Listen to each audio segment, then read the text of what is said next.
Setting up. Okay, check 1, 2, 3, and we are rolling. And set and go. Chris, and there you go.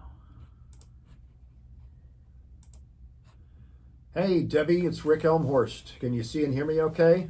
I can. How are you today? I'm excellent. Is that a real background or a fake one? It's a real fake. It's a real fake. Well, it looks really good. Maybe if, Perfect. It's perfect for South Florida. yeah, if you could maybe just tilt your camera down a skosh because we have more headroom than we need. Yep.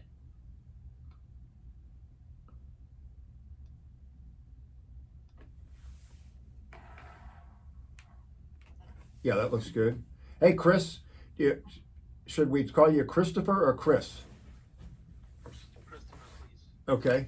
And Spada. You got it. All right. Excellent. Chris, if you could, yeah, back up just a teensy bit, but your audio sounds great. So what's going to happen here is Roy and we are going to do like a 2-minute setup, and then we'll bring you guys in, and we'll go for 25 minutes or a half hour. You gotta scoot over. Oh. There you go. Yeah.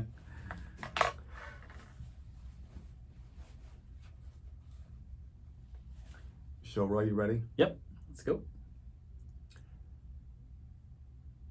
Hi, this is Rick Elmhorst along with Roy DeJesus, and thank you so much for listening to or watching this edition of To the Point Already. Roy, this week we're talking about something called romance scams. People all over the world and some people in Florida and here in the Bay Area have gotten taken for hundreds of thousands of dollars by fake people that don't really exist, but these poor people think they're connecting with a real person. They fall in love and they get tricked into giving that person money. Now, there's a big hit out there right now on Netflix called The Tinder Swindler. Not exactly the same, because this was a person that actually met his victims and faked them out. They thought he was a rich diamond broker. He wasn't. He was just getting all their money and living a lavish lifestyle, flying people around on jets. But it's kind of the same principle. You pretend that you like somebody or you love somebody only to take their money from them. It's terrible. Yeah, and it's interesting because the Federal Trade Commission recently published the types of scams that people get caught with and amount of money that people have lost over these fraud scams. And you never think that the romance part of it would be the way to get people hooked. They usually try to get you to link on something to try to cause fear, but this, in this instance, it's kind of tugging at your heart a little bit. So very interesting to follow this discussion here. I kind of got wind of this and really got interested because of a story I saw in the Tampa Bay Times by Christopher Spada, and he's one of our guests today. Christopher, thanks so much for joining us. Thanks for having me. Also, I found out about a woman named Debbie Montgomery Johnson who was actually scammed herself, and now she's fighting against the scammers. Debbie, thanks for joining us on To the Point Already. My pleasure being here. Thank you very much. I want to start with you, Debbie. What happened to you? How did you lose a whole bunch of money to a romance scammer? Started in 2010. My husband of 26 years, almost 26 years, passed away suddenly. And I was running his business. I was working my own job. I was like busy, 20 hours a day. And about 6 months after he died, my friend said, "You need to get a life." And they met dating. Well, I was 52 at the time. And all the anxiety of being 16 came back again. That you're not pretty enough, smart enough, all those not enough. And so I wasn't ready to date in person.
Okay, so here's the thing is you say it was a British businessman. You had a lot of things in common. That's the way this person presented themselves. What did you ever talk to the person on the phone? Did you do a video chat, or was it just pictures and maybe some kind of emails or text messages? We went off the website to because he was in Houston. He told me he was in Houston and he was traveling. He got a job over in Malaysia in the Far East. So we moved from the dating site to Yahoo Chat, which at the time was extraordinary. It was instant messaging, and there was no Skype, there was no FaceTime. Again, this is 2010 to 2012. And when he was overseas, I had done traveling. I lived in Europe with the Air Force, and I knew there were some limitations to the internet. But when I asked him about Skyping, he said I can't. We don't have the internet availability over here for that. So I never saw him, but I did talk to him, and he did have a British accent, which fed into the story. And we had family.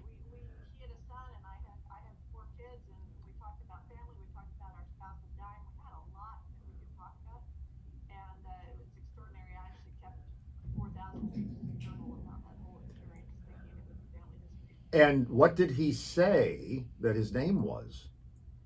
He came across his profile said he was Dr. Eric Cole. He had a PhD. He was a geologist. He actually was a contractor for hardwood trees, and I had investments in Costa Rica, which he didn't know about. But when I checked out the website of the company that he said he worked with as a contractor, it was a legitimate company. When I called them, though, I did call and asked if they had a contractor by that name. They said no. And when I asked him about that, he always had a plausible reason why things didn't turn out the way I thought they would. But at that point, I'm thinking, well, he's an independent contractor. He doesn't actually work for them. He wouldn't be on their records. That made sense. Debbie, what is it that she really liked about him? I liked that he listened, which is interesting. I've been married for a long time, and one of my friends, after Lou died, said, if you look at yourself as a piece of Swiss cheese, you had a big hole in you that felt like it hadn't been listened to. Think about that, guys that have been married for a long time. And I didn't like contention, so whenever we had a problem, I would sort of walk away or say, oh, sorry, and didn't address it. But when Eric and I started communicating, he listened to everything. He listened about how sad I was when he was dying. He listened about my company. We talked business, we talked kids, we talked a lot of things, and that was very appealing. He seemed like the perfect man, almost. Did you have romantic feelings for him? Oh yeah, I mean, I initially no, I wasn't looking for anything. I was looking for a friend. I was looking for a companion. I was looking for someone I could talk to. I wasn't ready for someone in person because I had been married for so long. So that's why I felt safe that he wasn't here in person. I was looking for, yeah, I was looking for love, but not desperately. I had a great career. I had a lot of really good family. I was looking for a friend, and it was good. It was he pushed me into it a little bit too fast. I remember him saying that he had great feelings for me really quickly, and I'm thinking, ooh, I'm not sure about that. So I kind of backed off a little bit. So Debbie, he strung you along, right? And when was it the point that that personal information gets divulged? When is it that he is able to have that information and try to do the ripoff? Well, it wasn't something. I mean, I'm pretty smart. I was really well trained. I was a banking I had legal background. I had really good background. I should never have been scammed. It never came across as a scam. It was always family. I'm very family oriented, and he became my family very quickly. And what they do is they isolate you from your friends and your kids. When my kids said, "Mom, don't," I'm like, "Hey guys, I'm the adult here. Leave me alone." And I stopped talking to them about it. There were very few people that actually told what was going on. I never told anybody about him asking for money. And actually, the first time he asked, it was to get one of his buddies onto the dating site. And of course, after I'm looking at these crazy looking guys, I'm thinking, yeah, the more the merrier. And this is an engineer from somewhere. So I sent a check to the dating site. That was the little catch to see, I guess, if I was willing to do anything. But other than when we first started sending money, it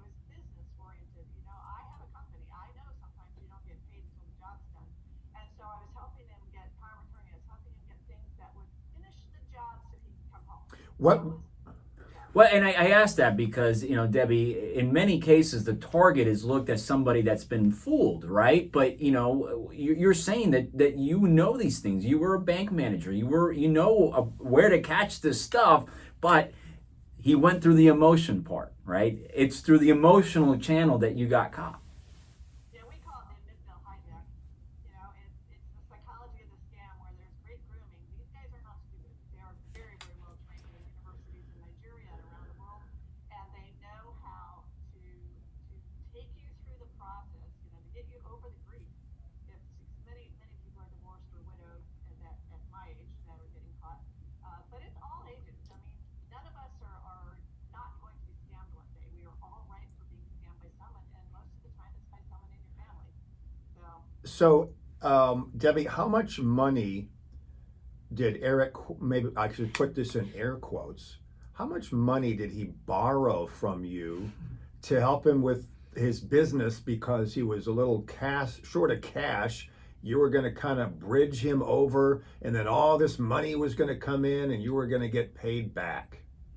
I was going to get paid back, and it's not a joke. It was really for real, and I didn't have. Well, if you want the number was $1,080,762. What? I did not have that in the bank, but because he was family, I felt he was family over that time. I found it. I sold jewelry. I sold my retirement accounts. I sold my investments in my trees. I sold whatever I could. I did not sell my home. I did not take a loan on my home, but I know women that have lost their homes. It's kind of like I look back now, it's like the gambler that is chasing the money. The next time, it's going to happen this next time. And at one point, you get to a certain point, and I didn't count up the money as I was going along. It's after the fact that I had really great financial records. But I realized that if I stopped talking to him at one point, that everything that I had given to him for the company stuff, I would lose. And I wanted to get it back. When did you figure out that you had been scammed? How did you figure that out? Well, it was almost 2 years to when we started dating air quotes, and he came online that morning and was writing to me on Yahoo Chat to ask me about forgiveness. How did I feel about forgiveness? And we had a long discussion about forgiveness. We had Oh, many spiritual discussions, and so when we got disconnected, which we normally do, he came back and said, "Do you remember we were talking about?" And I said, "Yeah." He goes, "Deb, I have something. I need to know that you can forgive me because I have something I'm going to tell you that's going to hurt you." I'm like, "You really don't need to do that." He said, "This is going to hurt you because this has all been a scam." And at that point, of course, I'm not looking at him. I'm looking at my screensaver of my handsome Brit. And I said, "Something's wrong. You're lying now. You have to prove to me that this is really a scam." And at that point, he said, "Okay, on Yahoo Chat, there's a little camera. I'm going to walk you through how I can come and talk to you live." And again, at that point, I'm dumb. And I'm looking at my computer screens, and in the corner of my screen, I see this little camera come up, and it's this young, dark-haired, dark-eyed, dark-skinned man with a big smile on his face. And I'm thinking, oh my gosh, it's like I hit a brick wall, And for me, it was actually a blessing looking back on it because in an instant, my brain got disconnected from my heart, got disconnected from the story, and I had a face to what happened. And then I'm thinking, okay, I was a former intelligence officer. Now I can go to the FBI and we can touch this guy. So uh, I've got his picture. I actually took a picture of his picture. I'm going to interrupt your story now because, and we're going to find out what really happened here to the person who scammed you. But I want to bring in Christopher Spada now. Christopher, you wrote an excellent story about some people from the Bay Area, some women who got scammed, and we want to be really careful to not identify these people. Debbie's one of the people she's out there, she's out front, she's fine with telling her story. But you talked to some people who've lost a lot of money, and I imagine that listening to Debbie, you're like, wow, this really sounds familiar. Her story is quite typical in that, you meet somebody, they want to move very fast, they are working outside of the country or somewhere remote, they make plans to meet with you in person, but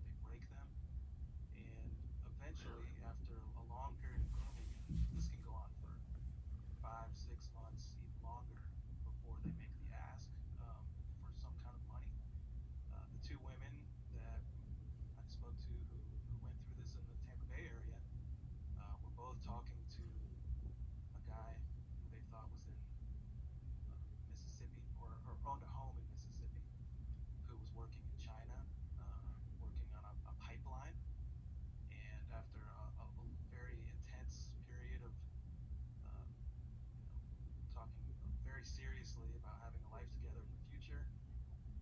There came an ask where this man said, in order for me to get back to you, I need to complete this job. The only way I'm going to be able to complete this job is if you can loan me some money for supplies, payroll, different things like that. And in both of their cases, that started out as a loan of a few $1,000s, and then it only escalated from there. They make the first loan. Now, at that point, you feel like I've already given them this money. I'm already in this, and I can't cut things off, or I may never get it back. So when they come back again and say, "Oh, it's going to take another 20,000, it's going to take another 30,000," they loaned it to them. And the two women who I spoke to in the Tampa Bay area both lost their entire retirement savings. And this was several years ago now that the actual scam occurred. And even now, in 2022, they are still very much feeling the effects, financially, and a lot of shame, which they shouldn't, because it can happen to anyone. But they're quite traumatized. Christopher, what were some of the excuses that this man who scammed these women in the Tampa Bay area, what were some of the excuses that he came up with where, well, I can't meet you, you can't actually see me online, we can just text.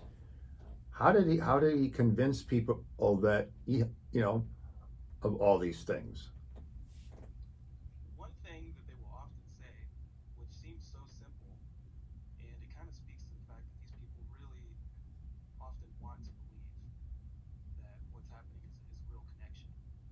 But one thing they'll often say is just, my internet service is too bad, and it can't stream video right now, so you can't see me because I can't do video where I'm at, because I'm traveling in some exotic location where I'm working at. Did this person actually talk to them over the phone or audio chat? Yeah. Yes, the two victims who I spoke to talked to this man on the phone. They were actually talking to two different men who were using the same name and the same address in Mississippi, but they were two completely different guys who they were speaking to on the phone with different accents. They talked to this guy on the phone every day, multiple times a day, for months and months. And on holidays, putting him on the phone with friends and family, hours and hours of conversations, and sometimes late into the night. So the way they both described it to me is that they were communicating with this person who they thought was a possible romantic match more than anyone in their family or friend group even. Didn't one of them actually send something to this address that they had for the man's home? Right. So the way that these two women discovered that this person wasn't who they thought he was actually, one of their daughters became suspicious and she was unsettled by the way that her mother was spending so much time talking to this guy that she never met in person.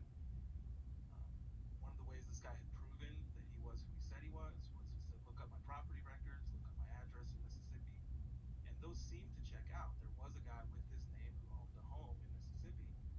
Um, so the daughter put a note in a box inside of a box inside of a box, actually. They sent it to Mississippi. The note said, "I love my mother." That's all it said. And they sent it where it had to be signed for when it arrived. So when the package arrived, somebody signed for it. Meanwhile, this guy was supposedly stuck in China on a job that he couldn't get back from because he didn't have the funds to finish the job. Now, how was he signing for a package in Mississippi when he was supposedly in China? So that's where it unraveled for this particular scam. But at that point, they'd already given up, both of these women had already given up their entire 401k and had actually gone into debt in some other ways to continue what they thought was loaning this guy money. Christopher, before we, or do you want to say Yeah, I something wanted to more? ask Christopher that in this case, in the Tampa Bay cases, the scam was discovered Is it typical in Debbie's case? Here we have where the scammer actually confessed and asked for forgiveness. Is it typical that that happens, or usually the ghost route? No, usually they will stick with the scam until the bitter end. They will never admit, at least the cases that I've heard about, they'll never admit that they aren't who they say they are, even after it's become very clear. Um, the thing about the Tampa Bay case that's interesting is that there were prosecutions, which are very rare. And the reason for that is because most of these scams are generated outside of the United States. But one way that they can catch people is that usually you have to have people in the United States who can deal with the money. So it's harder to send money overseas than it is to send it to an account within the country. So they'll have people set up to receive funds within the states. And in this case, it was 10 people living in Texas, Oklahoma, and New York who were indicted in federal court for wire fraud, for misrepresenting who they were to accept these funds. But we should be clear: the people who went to jail were not the people that these women were talking to on the phone. Those people, in this particular case, happen to be in Nigeria. So they had some kind of a phone number that looked like it was from the United States, but it was actually going to Nigeria.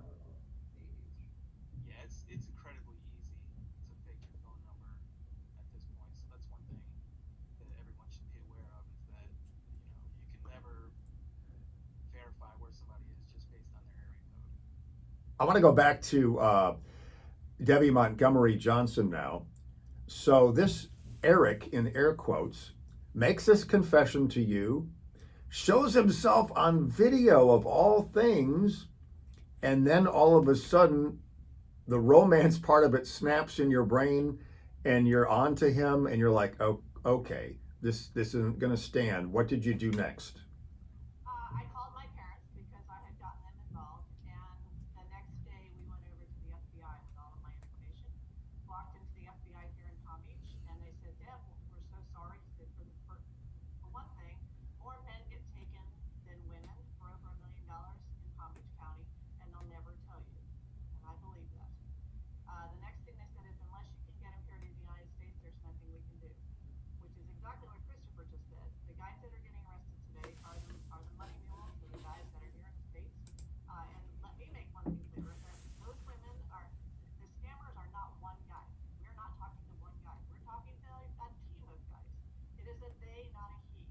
And that's really difficult for a survivor afterwards, because for months and months you're thinking, I was looking at this one guy. It might have been different back in 2010 than today, because they work in the meat and they've got rumors. They've got the guys that give you the flowery messages. Then they've got the guys that are the closers, will get the money, and then they got the guys that'll get arrested at the end. It's organized crime, and I want people to know that these guys are criminals and they are hurting people. And the other thing is, please don't do any victim blaming. And that's why the women do not want to speak up, or the men, because we already feel unforgiving of ourselves and vulnerable by what's happening, and the shame that is put on the victims after the fact is traumatic, and it is devastating to people, especially if they've lost their homes, their finances, and whatever. Many are on the verge of suicide, and we had one today we were trying to talk through and had to communicate with police. It is a very difficult thing to live through, and it's a shame. Did the FBI catch your Eric? No, because he was in Nigeria. But I was in a federal courthouse in Dallas in October, where the scammer of one of the girls I worked with in our group, he was in federal court being sentenced. He had already pled guilty, being sentenced to 14 years, and only 14 years, which is a lot for this kind of scam, because it was a federal crime against the elderly. He had 88 victims, and all of them were over 60. And we sat there with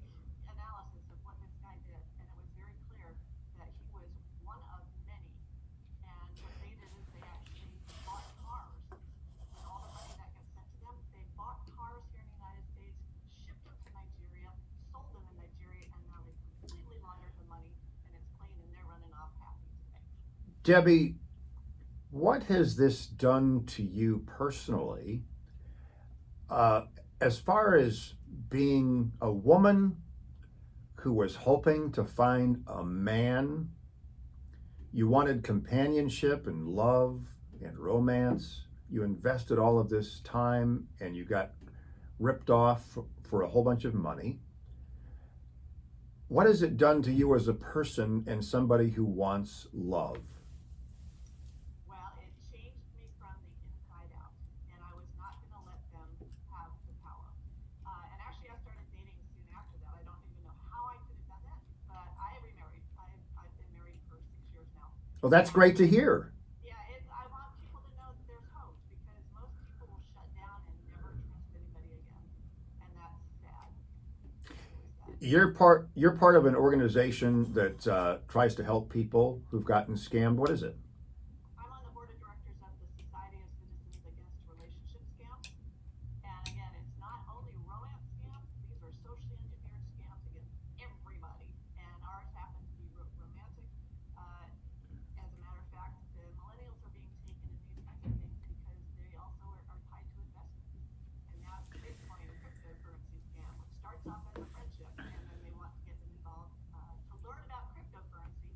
And so it's changed me. I've become an advocate because I realize that most women aren't going to speak up, and if we don't speak up, then the scammers are going to the bank because we've got to make people aware of this in some way. And I thank you guys for getting the word out, and I thank Christopher for putting his story out because it's really important to get the word out because it could be your mother that gets taken, and then it'll change the whole story. Yeah. Yeah, and you know, you bring up a very good point. And in our To the Point Already podcast topics, we've touched on a lot of this, whether it's cryptocurrencies or how much, you know, your internet is looking at what you're doing.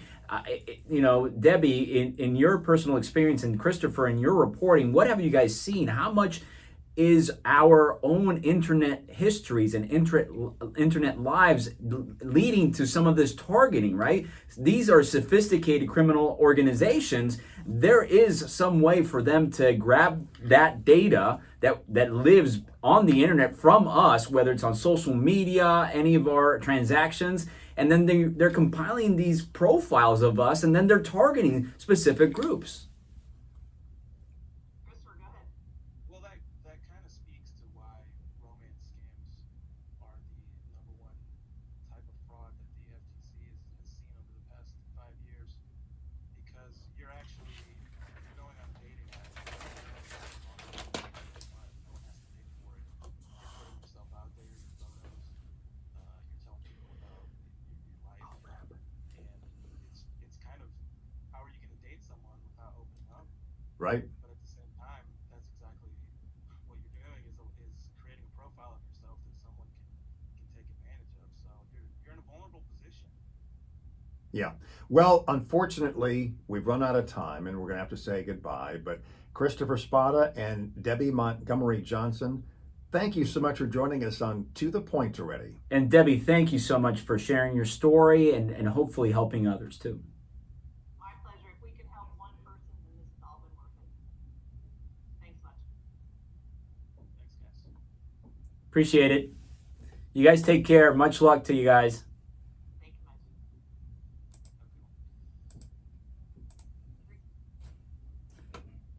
That was awesome. Yeah. My goodness. Oh my gosh. All right. This is the Point Made section of To the Point Already, where Roy and I are breaking down our thoughts on the podcast point by point.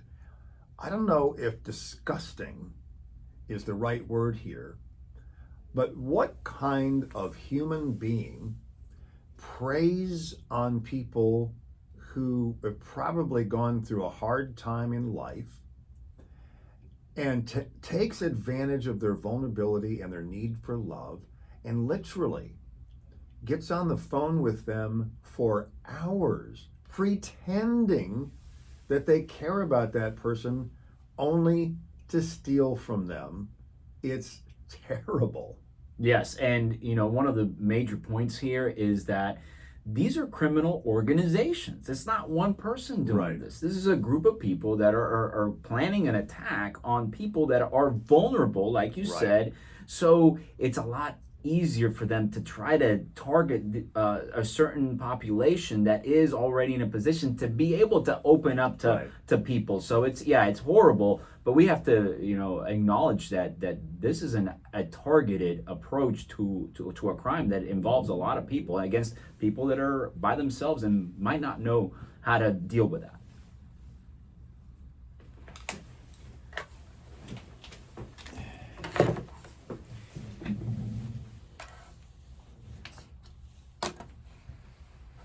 How did you find that lady?